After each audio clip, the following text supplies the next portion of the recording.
A brief overview of the social contract. Quote, in a well-governed state, there are few punishments, not because there are many pardons, but because criminals are rare. It is when a state is in decay that the multitude of crimes is a guarantee of impunity. End quote. Quote by Jean-Jacques Rousseau, The Social Contract. This quote shows one of the many profound ideas, concepts, and principles in the social contract. Jean-Jacques Rousseau wrote The Social Contract in 1762. It was written as a political treatise, a work formally dealing with the subject.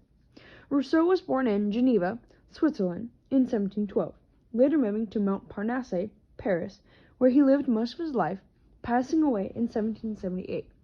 In the social contract, he argued that only the people's general will should be able to make laws, because they will only obey themselves and will not be forced to obey. The people's general will is the social contract's main argument.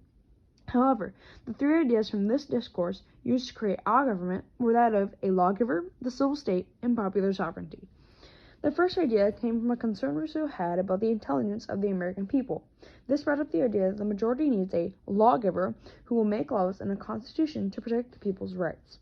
He also claimed that the lawgiver needed divine inspiration to conquer this daunting task. Although not directly, Rousseau is saying that God's ordained should be our nation's leaders. Therefore, society needs guidance in regard to laws and a constitution from a person whom God has chosen to be in that position. The idea of a civil state was also adopted from this influential discourse. However, the civil state was based on a genuine social contract, which means that in exchange for a small portion of independence, people would receive better freedom in the form of liberty. The natural rights of people, which are the rights that men have when they are born, would be traded for a small amount of restriction. However, civil rights enforced by the laws and the government would be received. Based on the social contract, the civil state would allow people to exchange natural rights that not everyone will respect to civil rights upheld by the law. The last concept from the social contract impacted Thomas Jefferson and James Madison, two influential men in the Constitution's writing. The concept was one of popular sovereignty of the people. This means that the people are served by the government. For example, protecting the civil rights of people and having a vote on what laws the government passes. However, one aspect of popular sovereignty that was not specified and that Thomas Jefferson and James Madison disagreed on was whether the government should be large or small.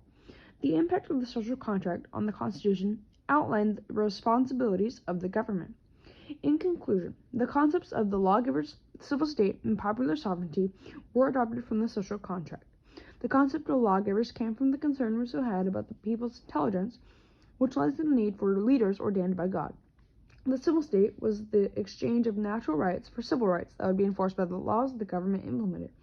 Finally, Jefferson and Madison accepted the idea of popular sovereignty, which meant that the government should be created to serve the people.